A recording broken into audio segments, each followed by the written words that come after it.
Shrank! Shrank! Shrank! Yes, Veda, what's up? I forgot to tell you. Yesterday, I made something interesting. Can you guess what it will be? Water guns? PlayStation games? No. That is what everyone does nowadays. It is simple, but it is interesting. I couldn't figure it out. It's okay. No worries, buddy. You can come to my home. Let us explore more. Wow, it sounds great, Veda. Let's meet up around 6 p.m. at home. I will bring some of our friends too.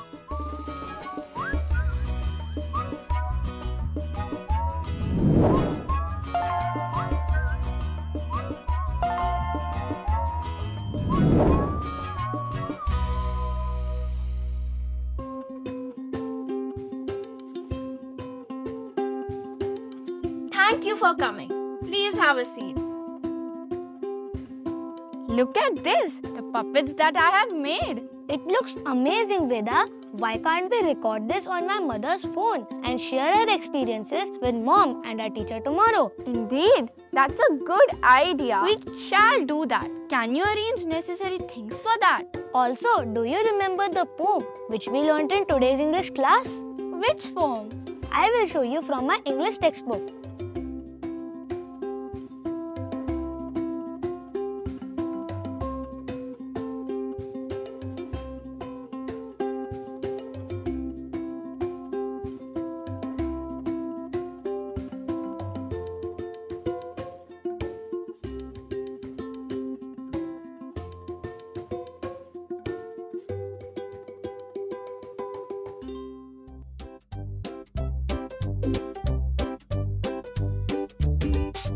Mr. Raven was perched upon a limb, and Reynard the fox looked up at him. For the raven held in his great big beak a morsel the fox would go far to seek. Said the fox in admiring tones, "My word, Sir Raven, you are a handsome bird. Such feathers! If you would only sing, the birds of these woods would call you king." The raven, who did not see the joke, forgot that his voice was just a croak. He opened his beak in his foolish pride, and down fell the morsel the fox had eyed. "Ha ha!" laughed the fox. "And now you know, ignore sweet words that make you glow. Pride, my friend, is rather unwise. I am sure this teaching is quite a surprise." Yes, now I remember. Okay, let's do it. We can put up a puppet show based on the story we have learnt in class today. Yeah, sure. So it's the tale of the raven and the fox. And I will be the raven. Okay, then I will be the fox.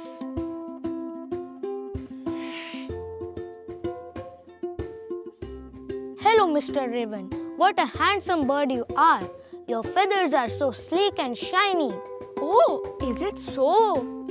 I have heard you singing several times. I really admired your voice.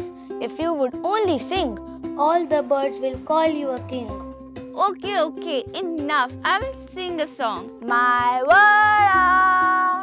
Ha ha, now this bread is mine. Oh no, I lost my food.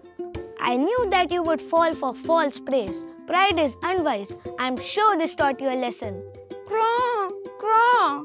So you see, the raven lost his food because he took the fox flattery for genuine praise. Friends, now you tell me, did anyone flatter you, which means falsely praise you? I never fall for such false praises. But how do you know the difference between true praise and flattery? Yes, one day my cousin told me that I can fly like an airplane and she took my pencil. It's better if we ask Didi. She would know it better. Yes, it's a good idea. Let us go.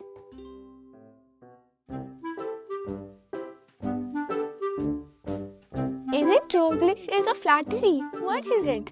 We can't understand that. What does it do? Hello, kids. Hi, Didi. Didi, help us. We want your opinion. Oh, what's the big issue today? Didi, how can we tell the difference between real praise and flattery?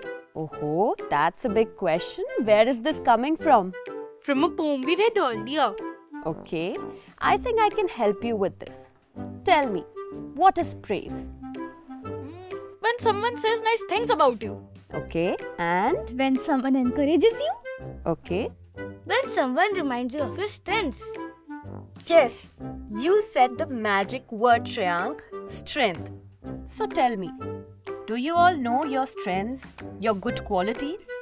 I am helpful. I am respectful. I sing really well. Wonderful. Here you can see there are a few sheets of paper. Let's do a small exercise, okay? Let's make a list of our strengths and our good qualities, shall we?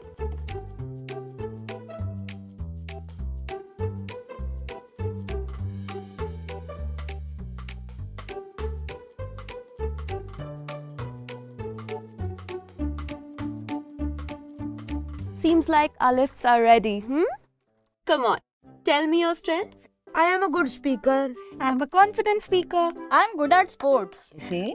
I'm a narrator and a good storyteller. I never hesitate to do anything. Lovely. I like to read stories which are related to adventure and mystery. Okay, so children, you all know your strengths now.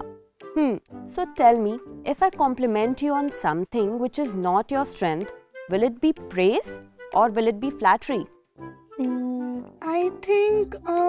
I think it's a flattery, Didi. See, if you are a great swimmer or a very good speaker or a very good human being and I compliment you for being a great artist, really, is it a compliment? I don't think so. You would be able to sense the flattery in my voice, won't you? Yes, we will. When we know ourselves, we can't be fooled by flattery. Like the poor raven in our story.